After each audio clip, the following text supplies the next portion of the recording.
el tejido graso. ¿Ya? En una segunda fase, ya cuando el fármaco por la sangre llega al órgano, dentro del órgano, la parte del órgano que está cerca del vaso le va a llegar el fármaco antes, pero la parte del órgano que está más lejana del vaso va a demorar un poco más. Entonces, eso va a depender del flujo sanguíneo local del propio órgano, ¿ya? De la capacidad de unión a proteínas plasmáticas. Ya les dije, la unión de proteínas plasmáticas del fármaco depende mucho de la afinidad. Si es mucho más afín a la proteína plasmática, no va a querer dejar la sangre e irse al tejido. Entonces, es como ustedes cuando cambian de amigos, ¿no es cierto? Para algunos amigos son mucho más afines y a otros no, pero en algún momento sus gustos cambian y son más afines a otros amigos que a los que tenían antes, ¿verdad? Ya. Eso va a pasar con la afinidad con las proteínas, ¿sí? La proteína, el fármaco va a ser muy afín con una proteína transportadora, pero ya el tejido y conoce a su mejor amigo y ahí se va a querer quedar, ¿ya? Entonces va a depender de unas proteínas a las macromoléculas císticas, o sea, los receptores de membrana en la célula, va a haber una fracción mayor, si hay una mayor fracción de masa corporal, va a ir hacia ese tejido, ¿no? Va a depender de la liposolubilidad y es importante para la rapidez de distribución. Recuerden, un fármaco liposoluble tiene la capacidad de atravesar más fácilmente las membranas, tanto para la absorción como para la distribución, ¿sí? Si es muy lipofílico en la forma en la que está, va a atravesar las células del aparato genital con mucha mayor facilidad, por el tema lipofílico. Hay una característica importante de la liposolubilidad, que la vamos a ver en un ratito. Pero primero vamos a hablar de proteínas transportadoras. Las proteínas transportadoras son las proteínas plasmáticas. ¿Y cuál es la principal proteína plasmática en Maxito? ¿Qué es esto, Maxito? Sepárense. Las proteínas plasmáticas, la albúmina es la principal. Entonces, la proteína que en plasma transporta la mayor cantidad de fármacos es la albúmina. Pero como es muy común a varios fármacos, ¿qué va a pasar? Son como los asientos en el metropolitano. Todo el mundo los quiere, pero no alcanza para todo, ¿verdad? Cuando se saturan los asientos, es como cuando se saturan las proteínas. Entonces la saturación de proteínas son como los asientos de un bus. No alcanza para todo. Y en el momento que se llenan todos, se habla de que saturaron los transportadores. ¿Sí? Entonces, si la albúmina la comparten más de un fármaco, y yo doy 3 fármacos que van a ser transportados por la albúmina, imaginen que sea un paciente desnutrido. ¿Va a tener más albúmina o menos? Menos. Si yo le di 3 fármacos que comparten albúmina, ¿qué va a haber? Va a haber fármaco que no pueda transportarse y se llama fármaco libre. Está el fármaco unido a proteína versus el fármaco libre. Y aquí lo tenemos. El fármaco puede interaccionar con su proteína o estar en forma libre. Y generalmente con la forma libre puede estar, generalmente está en forma ionizada. Generalmente. Ya. Cuando el fármaco se une con la proteína, se une de forma reversible. La irreversible es donde, como esos que se casan y ya nunca más se separan, pero la reversible son las que se pueden divorciar. ¿Sí? Esa es la reversible. ¿Por qué? Porque en un momento se van a soltar. ¿Sí? Ya. Entonces, las uniones reversibles son las más utilizadas en farmacología, porque el fármaco suele unirse a una proteína y luego la suelta, y se une a otra más afín, y así está cambiando. Pero en el caso de las uniones irreversibles, se van a unir a esa proteína y no la van a soltar. ¿Eso creen que es bueno o malo? Para ese ejemplo, es malo, las uniones irreversibles. ¿Por qué? Porque nosotros necesitamos que el fármaco pueda interaccionar con el transportador, pero también con el receptor en el tejido, que también es una proteína generalmente. Entonces necesitamos esa reversibilidad en unión. ¿Qué pasa si un fármaco justamente se une irreversiblemente a una proteína que para nosotros tiene una función importante en el organismo? Ya no la va a soltar, entonces la tiene inhibida. Y eso es un problema, y esto va hacia la parte de toxicología. ¿Sí? Entonces las uniones reversibles son las más utilizadas y son las más importantes.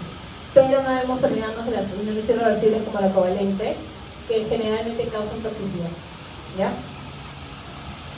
Entonces, la unión de proteínas es un proceso saturable y no lineal. ¿Por qué saturable? Porque, ya les dije, como los asientos de los buses, cuando se llenan ya no hay más para poder transportar. Y a diferencia del bus en que viajan parados, acá se llama que viaja libre, porque no viaja con su proteína transportadora, ¿ya?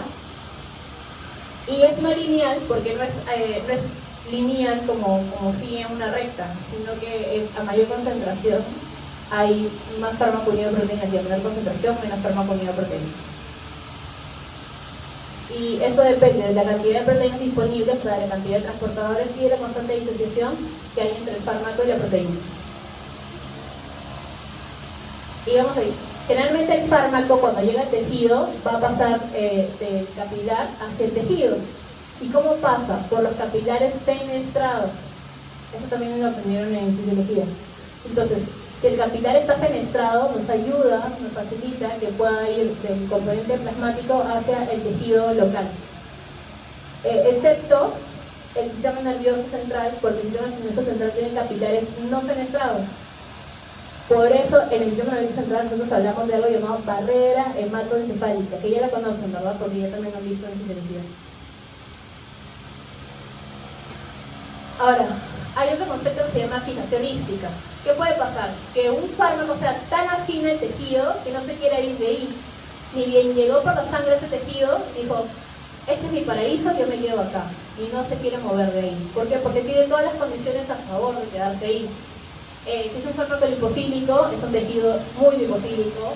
Si es un fármaco pobremente unido a proteínas, es un tejido que no tiene proteínas, y un fármaco lipofílico se va a querer quedar ahí.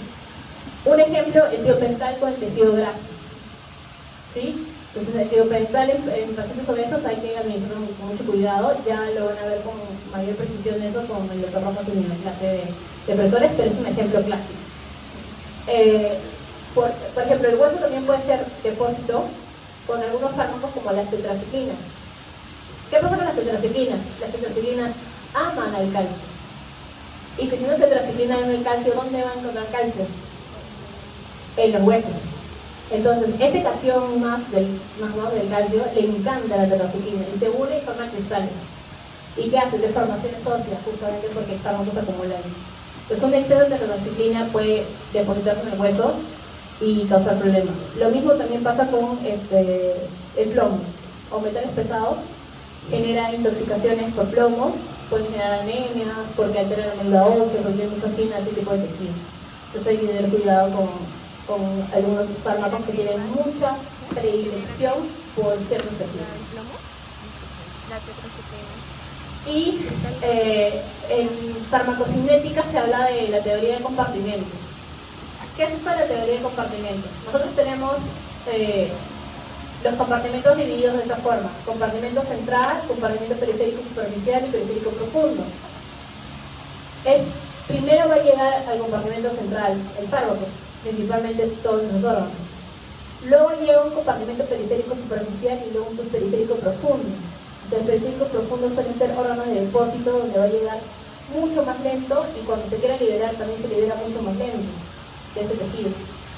Entonces, la cinética de compartimentos, o la teoría de compartimentos, nos habla acerca de que hay fármacos en los que pueden interactuar con los tres compartimentos casi a la misma velocidad. Eso se llama unicompartimental o monocompartimental. Cuando hace la división entre central y periférico, como un tipo que central y periférico, es bicompartimental. Y cuando hace la intervención de los tres compartimentos en tres momentos diferenciados, es tricompartimental. Hay fármacos que actúan como monocompartimentales y otros que van a transformar como tricompartimentales. Eso científicamente no es muy importante. Básicamente lo importante es la velocidad de cómo se ven los efectos. ¿Sí?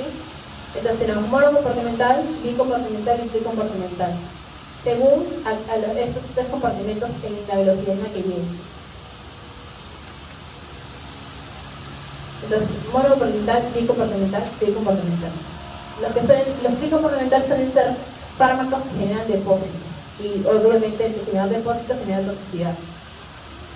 ¿Qué práctica tiene esto en toxicología normalmente? ¿No han visto que les hacen test en el cabello para ver si han consumido algo hace 6 meses? Ya, esos son metabolitos de depósito que se pueden depositar en ciertos tejidos. No es caso de efecto farmacológico porque está en el cabello, pero sí se puede detectar porque se ha depositado. Y para terminar esa parte nomás, barrera hematoencefálica. Ustedes ya vieron en fisiología la función de la barrera es que ninguna noxa o ninguna toxina vaya a llegar de forma fácil al cerebro. El cerebro es una región muy protegida. Entonces, para eso tiene a todos sus policías, que es la barrera hematoencefálica, ahí al lado. Entonces, ¿qué va a pasar? Si yo quiero que un fármaco llegue, tiene que tener las características para poder atravesar esta barrera hematoencefálica, siendo que van a ser capilares y no fenestrados. Entonces, ¿qué característica debería tener para que pueda atravesar fácilmente una membrana? Liposoluble. Entonces, los fármacos que son altamente liposolubles generalmente atraviesan con facilidad la barrera hematoencefálica. Entonces, ¿todos los fármacos van a tener efecto en el sistema nervioso central? No. ¿Qué fármacos van a tener efecto en el sistema nervioso central? Aquellos que logren atravesar la barrera. Los que no logran atravesar la barrera pueden tener efecto en todo el organismo, excepto en el sistema nervioso central, porque no atraviesa la barrera. Entonces, pero ¿hay alguna forma en la que yo pueda hacer que el fármaco que no atraviesa la barrera tenga efecto en el nervioso central? ¿No? Sí, depende de la vía de administración. Existe la vía intratecal, que se pone, ¿no han visto en las películas, en las cirugías que le ponen aquí a nivel de la columna baja? Esa es la zona intratecal que lo colocan los anestesiólogos, como el doctor Rojas, y algunos de sus profesores de práctica, que va directamente por líquido cefalorraquídeo hacia el sistema nervioso central. Entonces, hay fármacos que no logran atravesar con algunos quimioterápicos o algunos antibióticos que se puedan administrar de esa forma para que puedan tener efectos en el sistema nervioso central. Doctora, y si yo soy anestesiólogo, ¿hay alguna otra forma de que pueda administrar un fármaco y que normalmente no tenga efecto, que sí tenga efecto? Sí, cuando hay inflamación de meninges.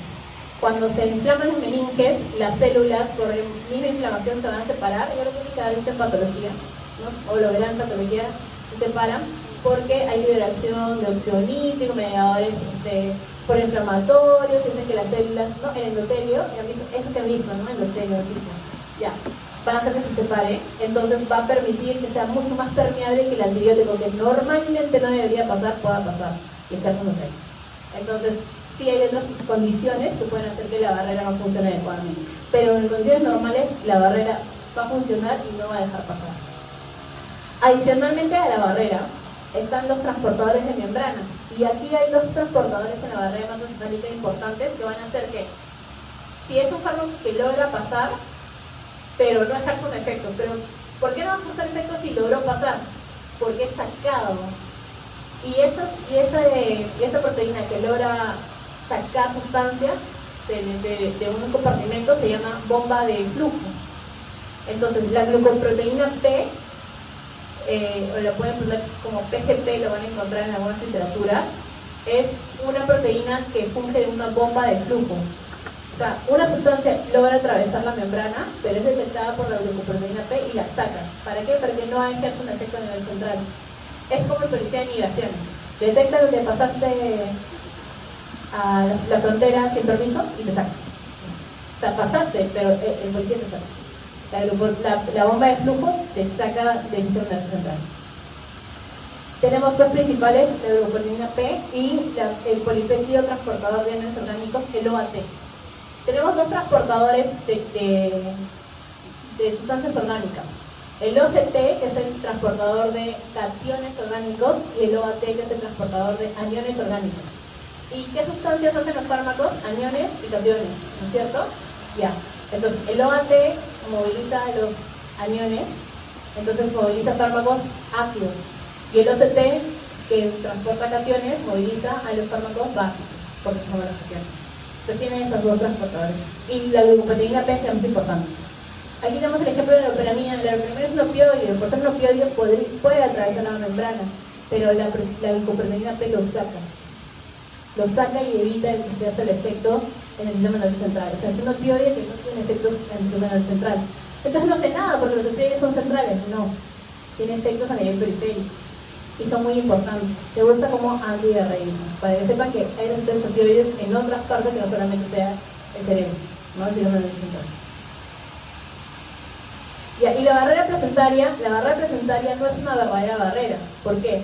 Imagínense que se ponga selectivo en lo que pasa y no pasa cuando el bebé necesita la mayor cantidad de nutrientes. No es tan efectivo.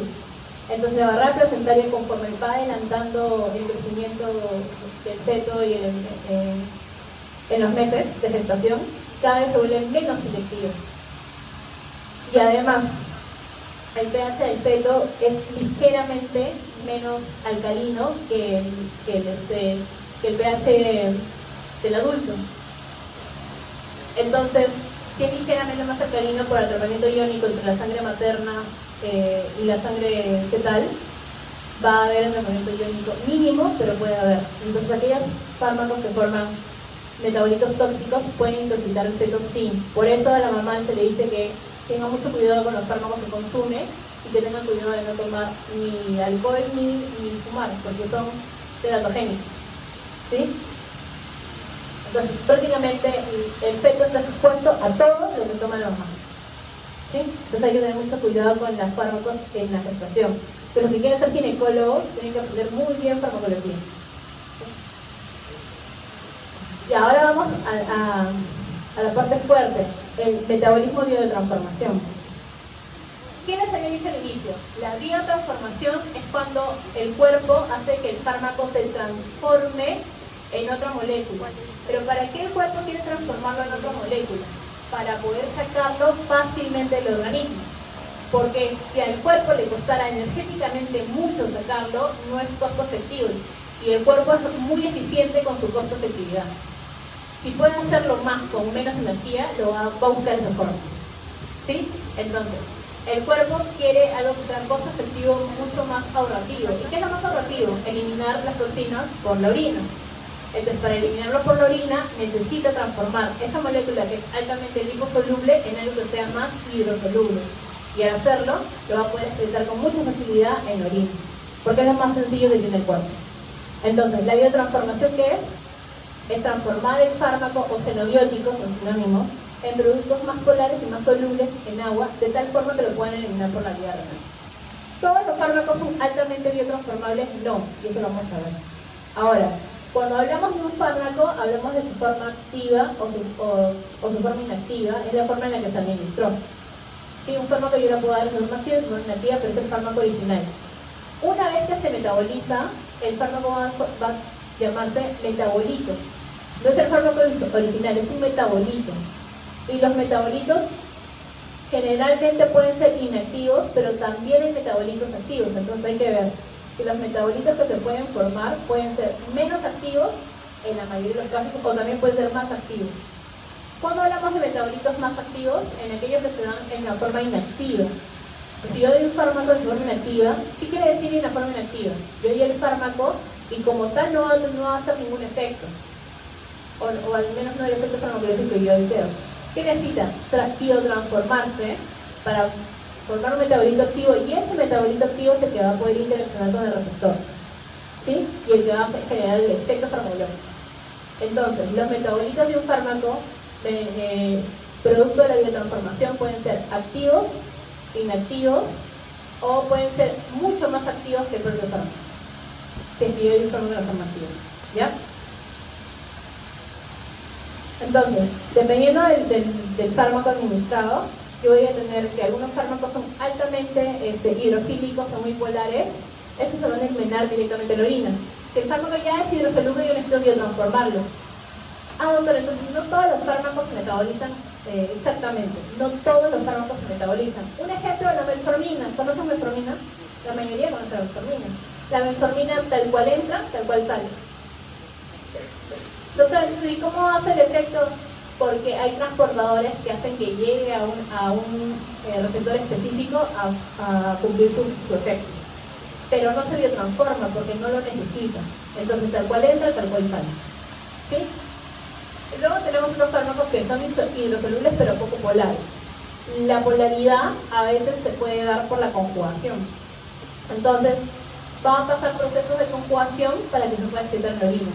Doctora, pero yo he visto que hay otros fármacos que son muy polares, altamente polares.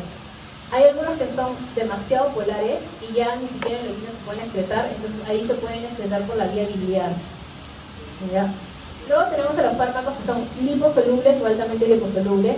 Son los poco biotransformables, se van a depositar, se van a retener porque no los puede excretar el cuerpo, y ahí es donde se genera la parte de órganos de depósito o la parte toxicológica. y hay otros que son liposolubles pero que pueden metabolizarse.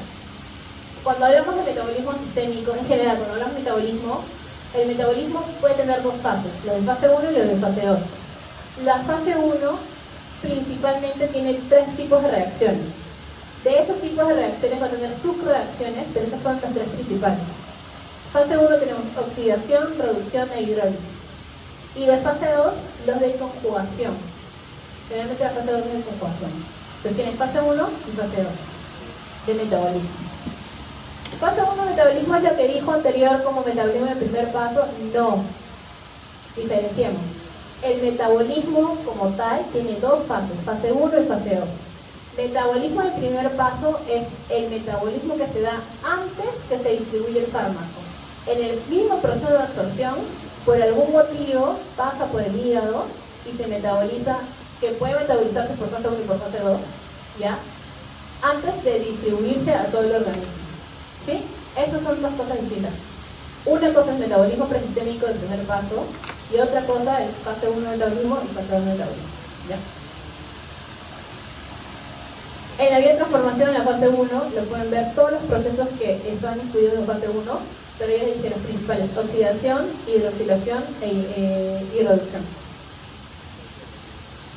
Y la fase 2 pueden ser todos los procesos de conjugación, pero dentro de los procesos de conjugación tenemos glucuronidación, que es con glucurónidos, acetilación, que es con N-acetiltransferasa, conjugación con glutatión sulfidrilo, conjugación con sulfato con sulfatasas, y tienes NO y S-metilación, que son con iones que pueden ser hidrogenados de oxígeno o sulfatados, y transsulfuración, que son doble sulfato. La biotransformación es un proceso que se da principalmente en el hígado, pero no exclusivamente. ¿Sí? ¿Por qué? Porque hay otros órganos que también tienen enzimas que pueden metabolizar. Las únicas enzimas que metabolizan no están en el hígado. Hay otras enzimas que pueden metabolizar que van a estar en diferentes órganos.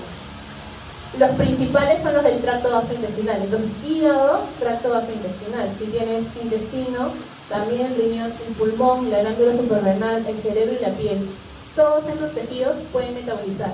Obviamente, si hablamos de porcentaje, el 90% del metabolismo es hepático y el otro 10% es otro. ¿Sí?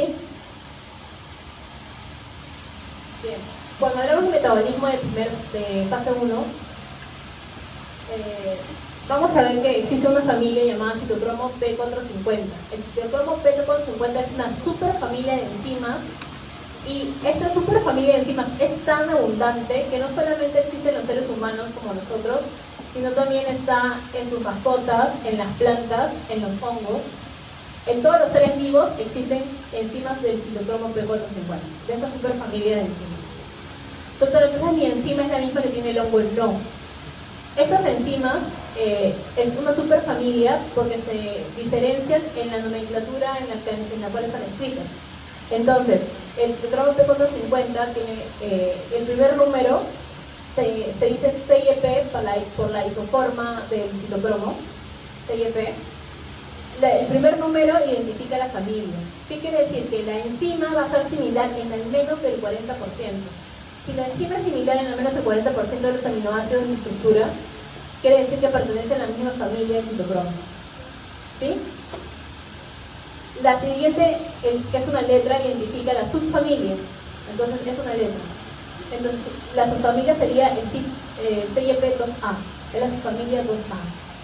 Eso, cuando tiene más del 95% de similitud, ya van a ser no solamente la misma familia, sino la misma subfamilia. Y el nombre y el apellido es el último número.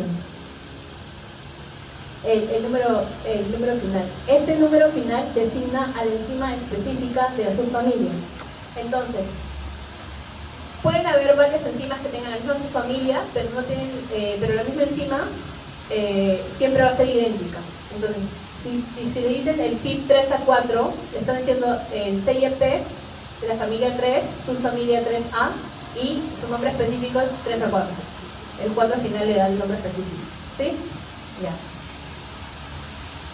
Pueden encontrar ustedes en los textos un asterisco, un número y una letra, que puede ser A o B. ¿Qué significa eso? como ya han llevado genética y embriología, saben lo que son polimorfismos. Entonces, los polimorfismos son mutaciones específicas en alelos del código genético que codifican una enzima específica. Eso, al mutar, que pueden ser polimorfismos de una sola mutación, muta solamente un aminoácido, que pueden mutar 2, 3, 4 también, pero hablamos de polimorfismos desde que muta uno solo, ¿ya? Entonces, cuando hay una mutación, se puede escribir de esta forma, ¿sí? Y lo van a encontrar ahí porque es un polimorfismo, es el mismo fit, pero con una variante. A ver, cuando yo traté de explicar esto de polimorfismo, mutaciones y variantes, normalmente lo hacíamos como que el ADN es tu recetario, el recetario de todas las enzimas que van a tener en tu cuerpo, ¿verdad? Entonces, cuando metes una enzima, lo que hace tu cuerpo es leer tu ADN, o sea, tu recetario, y producir la enzima específica para que funcione tal cual. Eso es como una persona que lee un recetario y hace sus galletas con chip vertebral. Pero ¿qué pasa? Si a ustedes, por preferencias, les gusta con más chispa de chocolate, le van a agregar algo más. Y ese cambio más ya no es igual a la receta original. Sigue siendo una galleta con chispa de chocolate, pero no es idéntica a la original. Porque ustedes le pusieron más chocolate. Ya, eso es una variante, un polimorfismo. ¿El polimorfismo puede hacer que la enzima funcione igual? Sí, pero también puede ser que funcione más o que funcione menos. ¿Sí? Entonces, hay variantes de polimorfismos que generan enzimas que funcionen igual que el original, pero hay otras variantes que hacen que funcionen menos que el original o que funcionen más que la original. Entonces, hay subvariantes y supervariantes, ¿ya? Si hablamos de magnitud. Entonces, si una enzima tiene una función de 1, algunos pueden funcionar como 2 y otros van a funcionar como menos, 0.5, por así decirlo. Es muy variable. Pero ¿qué va a pasar? Que cuando ustedes lean sobre polimorfismos van a ver polimorfismos de supermetabolizadores o de submetabolizadores, metabolizadores lentos, ¿no? Y así es como se explica eso de las variantes. Entonces, la superfamilia de enzimas de citocromo P450 son plausibles de tener polimorfismos, ¿ya? Y eso es que va a influir cuando tengamos algún tipo de variante que sea funcional para un tipo de fármaco que vamos a notar. Ya. Esta lámina es solamente para decirles que las enzimas de citocromo P450 los tenemos todos, así no tengamos fármacos. ¿Por qué? Porque las enzimas de citocromo P450 se encargan de metabolizar lípidos. Y dentro de los lípidos funcionales que tenemos las hormonas sexuales, como la progesterona o la aromatasa para las hormonas sexuales masculinas. Y también tenemos a los ácidos biliares y también tenemos a la vitamina D. Entonces, como todas esas son sustancias funcionales en el cuerpo, las enzimas citocromo P450 no son exclusivas de metabolismo de fármacos. Se utiliza para metabolizar diferentes sustancias lipídicas que tienes en tu cuerpo cuando se quieren metabolizar. Lo que sí tengo que dejar claro es que las isoformas 1, o sea, la familia 1, 2 y 3, esas tres familias son las que principalmente tienen relación con los fármacos.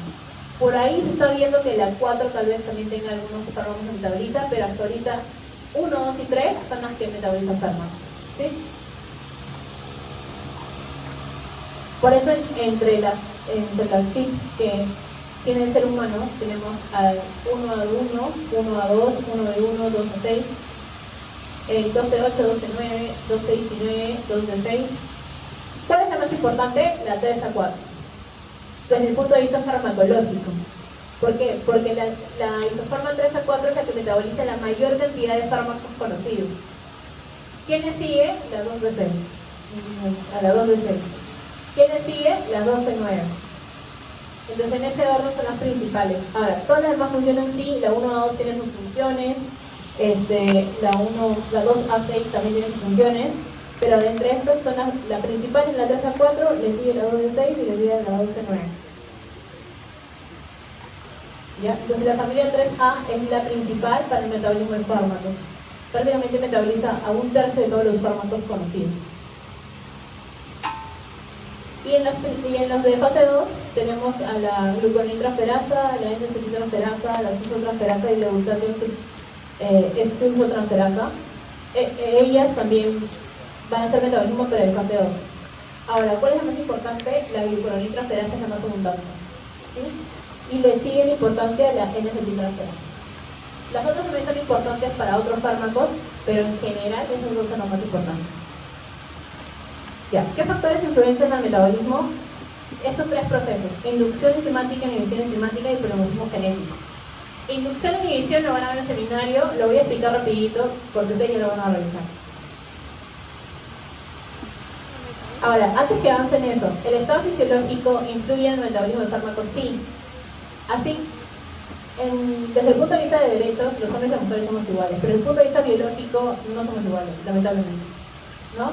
Entonces, ¿el ciclo menstrual puede alterarlo? Sí, porque ya les dije que las hormonas sexuales son lipofílicas y los CITs van a querer metabolizarlas.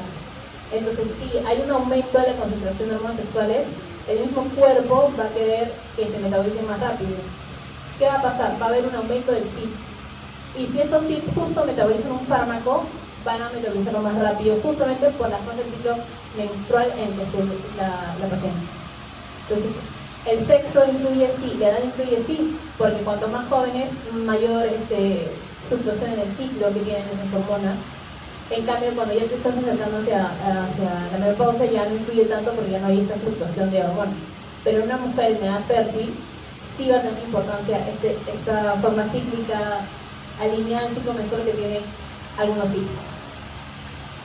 Los factores ambientales también pueden influir como toxinas hacia que haya mayor cantidad de CIT, y las condiciones patológicas, ¿no? Si ya de por sí hay un daño en el hígado, que es el principal metabolizador, puede hacer que otros órganos quieran aumentar el metabolismo justamente para compensar. Ya, entonces, la inducción enzimática. ¿Qué es la inducción enzimática? La inducción enzimática es un proceso en el cual la inducción enzimática es un proceso por el cual va a haber un aumento en la síntesis de enzimas que metabolicen fármacos. Justamente lo que estamos hablando, el ciclo menstrual, por algún motivo, al haber mayor sustrato de hormona, fisiológicamente aumenta la concentración de enzimas que metabolizan fármacos, o sea, los CIT. Esto generalmente, eso es fisiológico, pero esto de la inducción enzimática, que lo deben haber visto en bioquímica, inducción enzimática, es un proceso que se puede dar por otros fármacos. Entonces, el fármaco que provoca la inducción enzimática es el fármaco inductor. Así que hay fármacos inductores. ¿Quiénes son los fármacos inductores? Las que pueden interaccionar generando que haya una inducción enzimática, aumentando la concentración de enzimas. Los que generalmente son inductores pueden interaccionar con el sistema P450, pero también hay algunas inducciones hacia el sistema de transferasas, como el glutato transferasa o los glucuroniltransferasa. Entonces, la inducción enzimática es dosis dependiente, porque a mayor concentración de la sustancia inductora, mayor inducción va a haber, y tiempo dependiente, porque si se suprime la administración del inductor, se va a suprimir el efecto, hasta que pase el efecto, ¿no?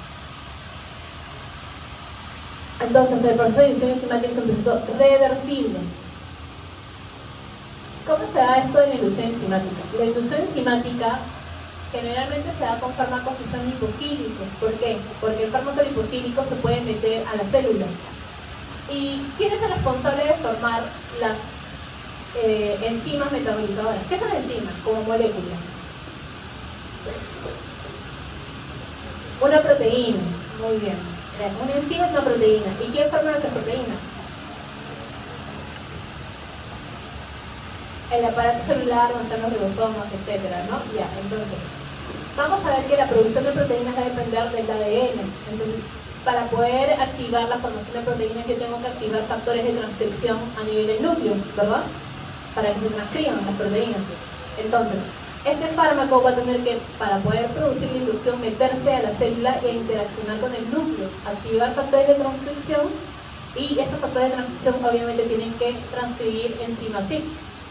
Entonces son fármacos que pueden meterse al hepatocito y generar que hay un aumento de la producción, activando factores de transcripción para que formen enzimas CIT. Ahora, este receptor son receptores nucleares. Está el receptor al hidrocarburo, que lo van a conocer mejor por las siglas, el AHR, está eso es con el omeprazol, luego el de la rifampicina con el dipregmano, que es TXR. Está el receptor de la vitamina D, también es intracelular, es nuclear. El receptor de retinoico, el DRAR.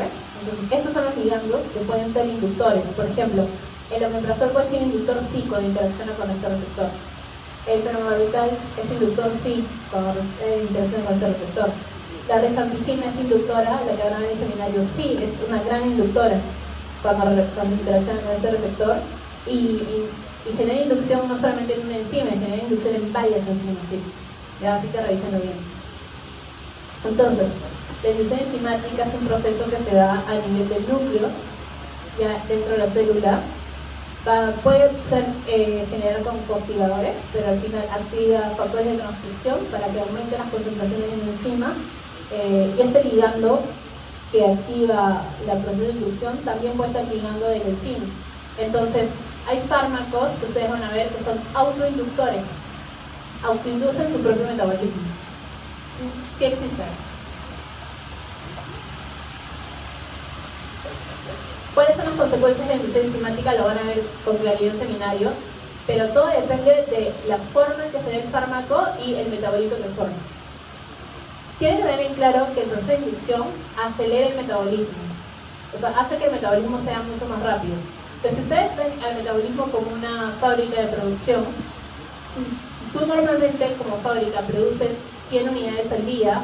Al acelerar el metabolismo ya no vas a producir 100, vas a producir 300, 400, 500. Ya. Esto va a depender de algo, de cómo yo dé el fármaco en la forma inicial. Si inicialmente yo lo doy de una forma activa y yo lo metabolizo a un metabolito inactivo, o sea, la producción va a ser inactiva. Entonces, el efecto del fármaco al final va a ser mayor o menor. Va a ser menor porque el efecto inactiva, el metabolito es inactivo. ¿Sí? Ya. Pero ¿qué pasa si yo doy el fármaco en su forma inactiva y el metabolismo más bien genera que se active el fármaco y yo estoy acelerando ese proceso? ¿Va a haber mayor efecto farmacológico o no? Sí, porque he acelerado el paso de la forma inactiva a la activa. Lo acelero.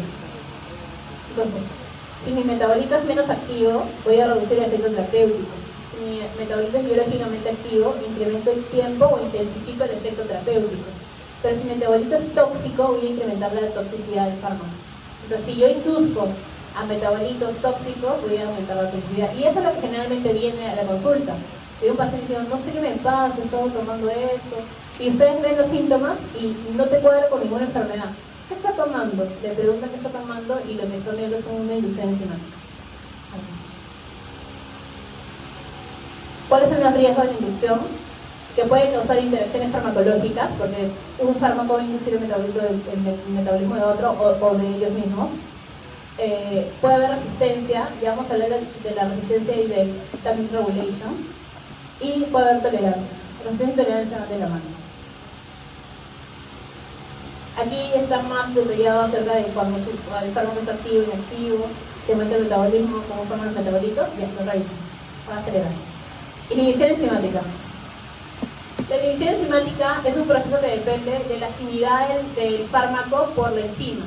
Ya hemos hablado de la afinidad de un fármaco por una proteína. Entonces, si ese fármaco es muy afín a la enzima que lo metaboliza, lo va a capturar, ¿no? Y no lo va a soltar. Es como ese enamorado tóxico que una vez que está contigo no te deja salir con tus amigas, ¿ya? Entonces, tú necesitas ir con tus amigas para poder hablar con tus amigas, discutir de variados temas, pero ese enamorado no te deja suelta, está inhibiendo. Sí, eso es lo que pasa en el sistema de inhibición enzimática. ¿Sí?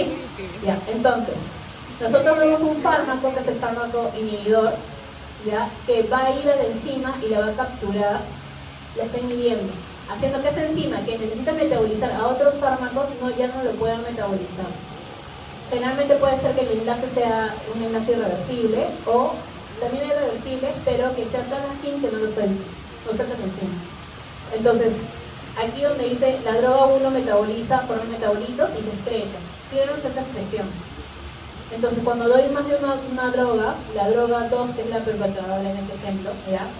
Captura la enzima, se une de forma que no la suelta y esta droga 1 no se puede excretar. Entonces se concentra y llega a concentraciones tóxicas. ¿Sí? Ese es un cuadro. Por ejemplo, si tenemos un fármaco que tiene un metabolismo de primer paso intenso y le hemos inhibido el metabolismo, ese metabolismo de primer paso intenso también se va a estar inhibido, porque las enzimas son las mismas tanto del primer paso como el metabolismo sistémico. Para ambos metabolismos las enzimas son las mismas. Lo que cambia es el momento en que se da el metabolismo.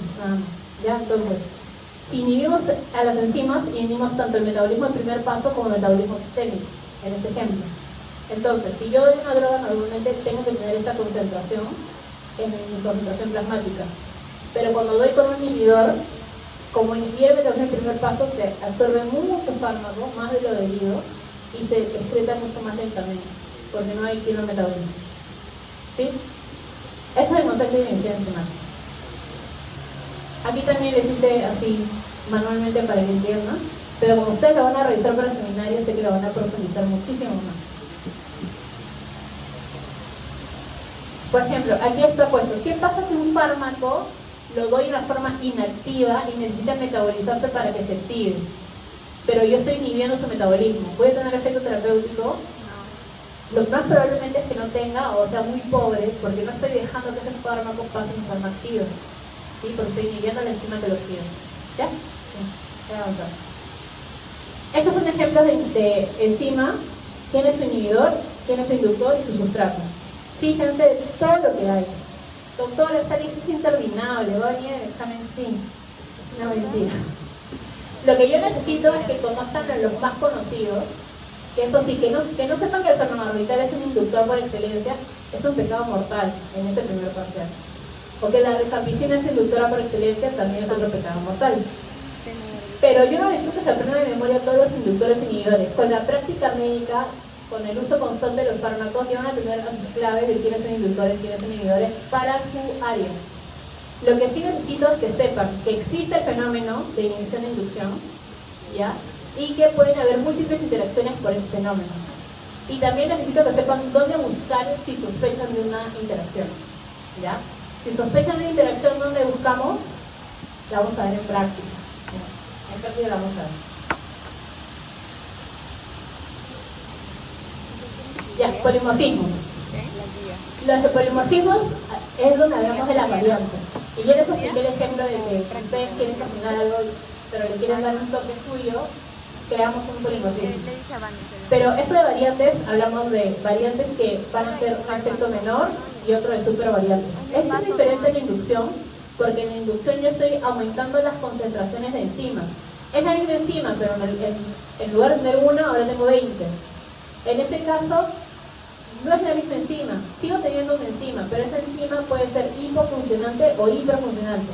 Creo superenzimas o enzimas en menor escala, o superenzimas, ¿ya? En efecto.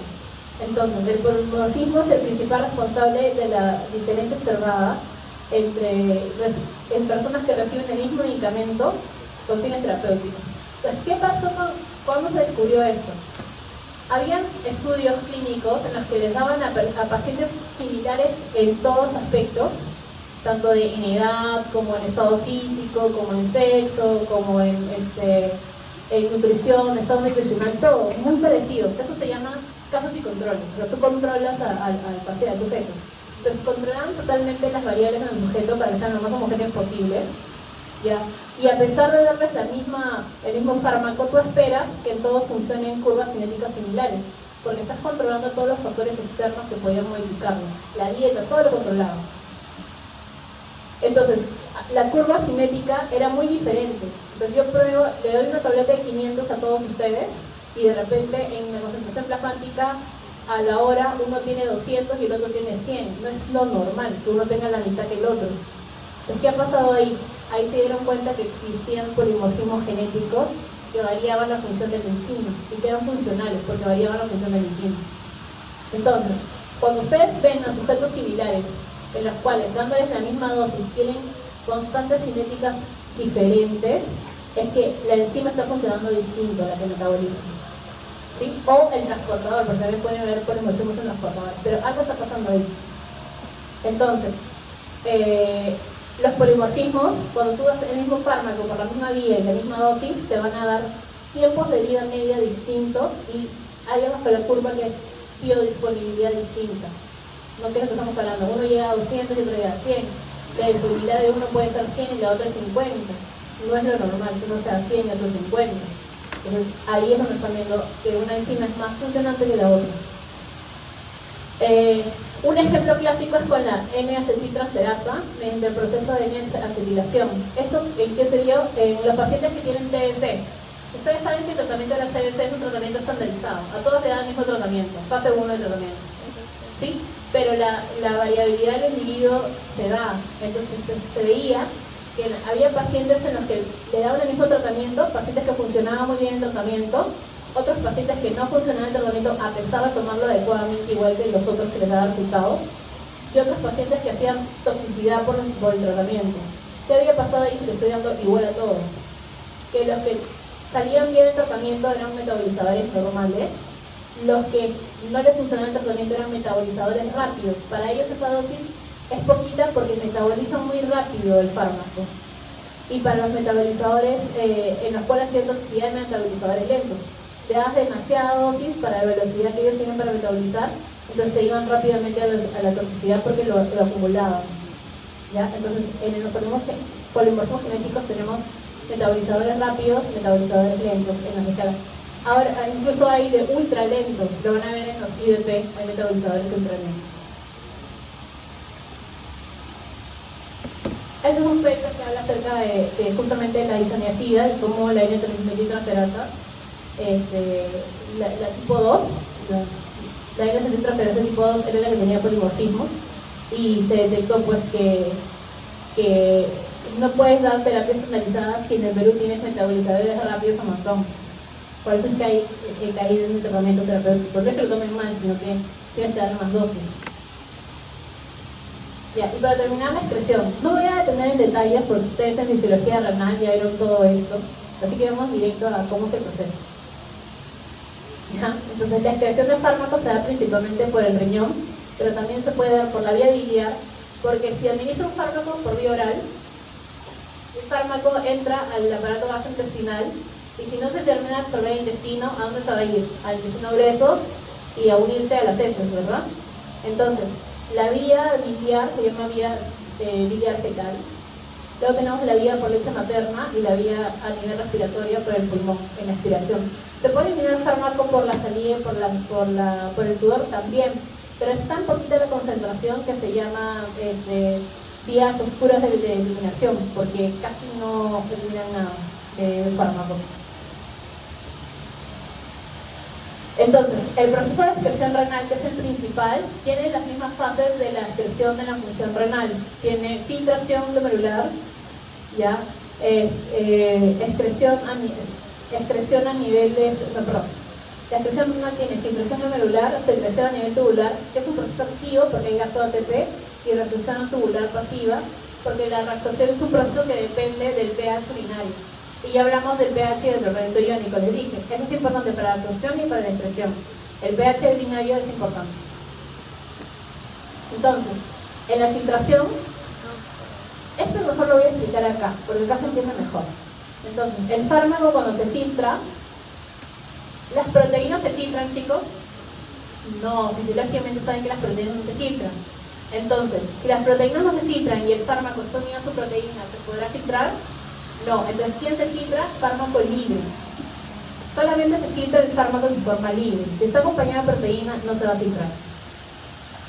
Sí, doctora, entonces todo el fármaco libre se filtra, sí, siempre y cuando cumpla con tamaño molecular, ¿ya? Y peso molecular.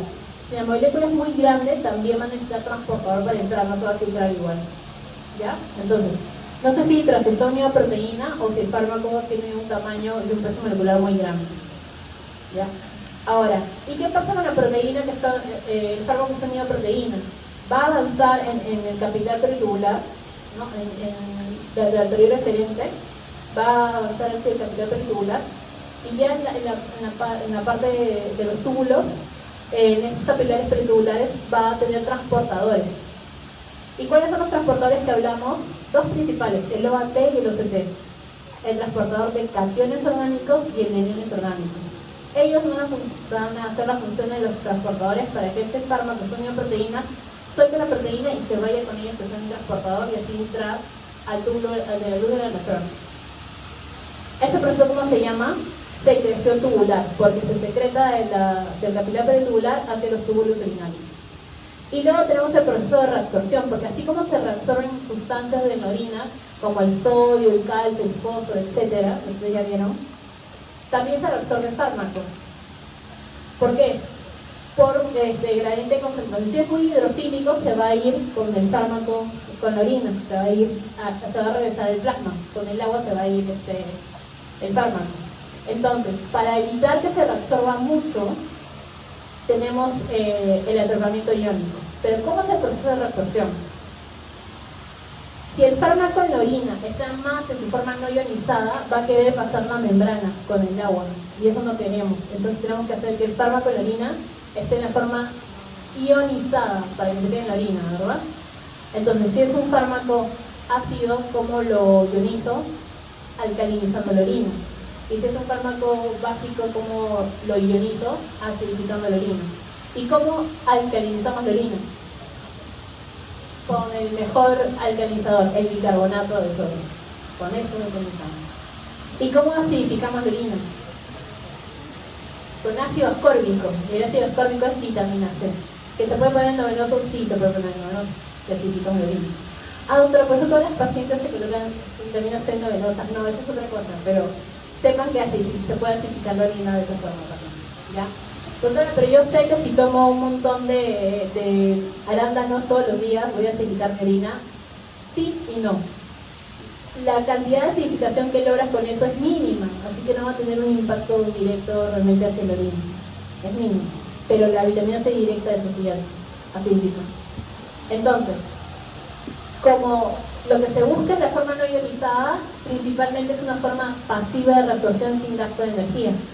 Y por eso es muy importante el pH de la orina, ¿sí? En cambio, en la secreción tubular es muy importante los transportadores de membrana para que pasen de un compartimento a otro, del capilar peritubular hacia la luz.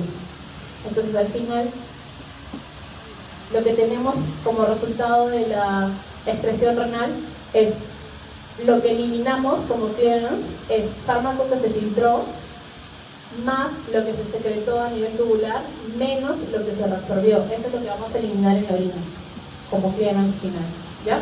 Renal, como clearance renal. ¿Hay factores que modifican la eliminación de fármacos? Sí. Recuerden, eliminación de fármacos, biotransformación y excreción, los dos. La edad va a modificar la farmacológica, sí, todo lo va a modificar. El embarazo sí, porque la filtración glomerular aumenta en la gestante, aparte de otras cosas. Y las patologías. Si se enferma el riñón, si se enferma el hígado, va a alterar la eliminación del fármaco. ¿Qué pasa si tengo un fármaco que se excreta específicamente por el riñón y no se excreta por otra vía, como la biliar? ¿Qué le va a pasar al fármaco? ¿Se va a poder eliminar? No, se va a retener. Y la única forma que lo pueda sacar es dializando al paciente. Si el riñón no funciona adecuadamente. ¿Y qué pasa si mi hígado está 10% funcional y yo necesito metabolizar en el hígado? Tampoco se va a metabolizar adecuadamente porque el hígado está enfermo. Más a fondo lo vamos a revisar en práctica, porque la primera práctica tiene que ver con eso. ¿Ya? Pero revisen bien esa parte. Y para que después lleguen a pediatría y no nos hagan pasar vergüenza, y lleguen a geriatría y no nos hagan pasar vergüenza, sepan que todo lo que revisamos es farmacocinética en el adulto. En el niño y en el adulto mayor varía, sí. Todos los aspectos farmacocinéticos varían tanto en el niño como en el adulto mayor. Pongámonos así, si estamos hablando de que tenemos enzimas, proteínas que metabolizan fármacos, ¿las enzimas son maduras en el recién nacido? No, y si es prematuro todavía más maduro todavía. Y en el adulto mayor, ¿las enzimas funcionan así como ustedes jóvenes de 20 años? Tampoco. Entonces son hipofuncionantes porque hay menor cantidad. ¿Sí? Entonces la función enzimática está disminuida porque hay menos cantidad de producción de proteínas.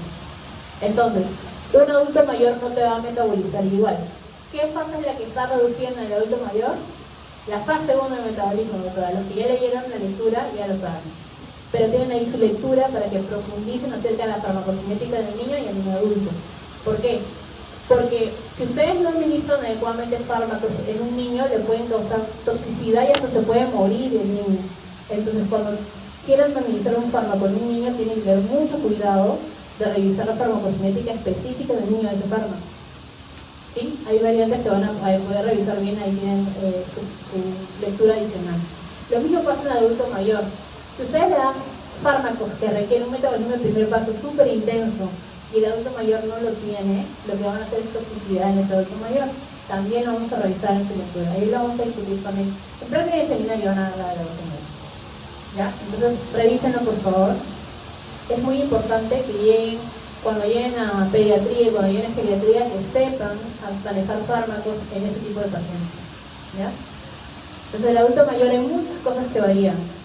La estructura de los compartimentos, el gasto cardíaco, el flujo sanguíneo, etc. Todo eso va a influir en la farmacocinética. Y ya, ¿cuánto me queda? ¿Ya me pasé? Ya me pasé. 1 minuto. 2. Cinética de eliminación. Existe la cinética de orden 0 y la cinética de orden 1 de primer orden. ¿Qué es cinética de orden 0? La cinética de orden 0 no respeta el flujo normal, que normalmente los fármacos que tienen de primer orden es a mayor concentración del fármaco mayor eliminación tengo, y a menor concentración menor eliminación tengo. Por eso es que la curva es baja rápido y luego como que se aplana. Esa es cinética de primer orden. A mayor concentración, mayor sustrato para metabolizar ese fármaco y eliminarlo. Pero a menor concentración, menos. Por eso es que la curva cae rápido, pero luego se va aplanando. ¿Qué es cinética de orden 0? Es cuando yo no tengo suficiente maquinaria que dependa de la concentración, sino que yo tengo una maquinaria de metabolismo estática. Quiere decir que yo estandarizo. Solamente puedo producir 1 por unidad de tiempo. O sea, si puedo producir 1 por minuto, solo puedo 1 por minuto. No, pero tenemos para que hagas 10 por minuto. No, no puedo, solo puedo 1 por minuto. ¿Qué genera eso? Que lleguemos a concentraciones tóxicas rápidamente. ¿Qué tiene cinética de orden 0 así por excelencia? El alcohol. Pero también la fenitoína, y lo van a ver cuando vean antiepilépticos. La característica que tiene fenitoína porque tiene esta cinética de orden 0. Que es porque tiene una cinética saturable la fenitoína. ¿Ya? Pero el alcohol por excelencia. Entonces, ¿por qué la gente se intoxica con alcohol rápidamente? Porque consume mucho en poco tiempo. Por eso es que genera intoxicación alcohólica. No porque sean borrachos. Es porque consumen mucho en poco tiempo, pero si consumieran la misma cantidad en mucho más tiempo, tal vez no se intoxicarán como se intoxican generalmente. ¿Sí? Ya, entonces así se explica esto de cinética de primer orden y cinética de orden 0. ¿Qué parámetros farmacocinéticos vamos a revisar? Tiempo de vida media. Eso todo el mundo lo sabe. ¿Qué es tiempo de vida media? Tiempo en el cual un fármaco reduce su concentración a la mitad, al 50%. Entonces, si su concentración es 100 y en 2 horas llega al 50%, su tiempo de vida media es 2 horas. Ah, doctora, entonces quiere decir que si yo completo las 4 horas ya eliminé el fármaco. No, porque recuerden, es de primer orden la mayoría de los fármacos. Entonces, si es de primer orden la mayoría de los fármacos, pasan 2 horas, eliminé el 50%. Pasan otras 2 horas, eliminé otro 20%. No elimino todo, porque recuerden que es no lineal. Es del primer orden. A mayor concentración, mayor eliminación. Pero como ya tengo menos, elimino menos. ¿Sí? Volumen de distribución. El volumen de distribución es todo el volumen que tengo para distribuir el fármaco. Normalmente el volumen de distribución es el plasma y luego el que varía es el plasma porque el compartimento intracelular no es variable. O sea, la parte intracelular y intracelular no es variable. Entonces eso se comporta como uno solo. Pero el volumen de distribución va a variar cuando hay predilección por ciertos tejidos, como por ejemplo el volumen del tejido adiposo o el tejido hídrico a nivel muscular, a nivel del agua. Ahí puede variar. Pero el volumen de distribución es una característica que tiene el fármaco, que es volumen en el cual se puede distribuir por completo ese fármaco y se estabiliza la concentración. Área bajo la curva. El área bajo la curva es la biodisponibilidad de la que ya hablamos. Se dibuja como el área bajo la curva, o sea, toda la curva cinética y todo lo pintan. Todo eso es la biodisponibilidad del fármaco en el tiempo. Y área bajo la curva T hasta un tiempo y hasta el infinito, que es el que se calcula matemáticamente. El aclaramiento de clearance es la eliminación del fármaco. La eliminación del fármaco junta todo lo que es a nivel hepático, a nivel renal, a nivel respiratorio, a nivel materno, todo se junta y eso es clearance. ¿Cuánto se ha extractado del fármaco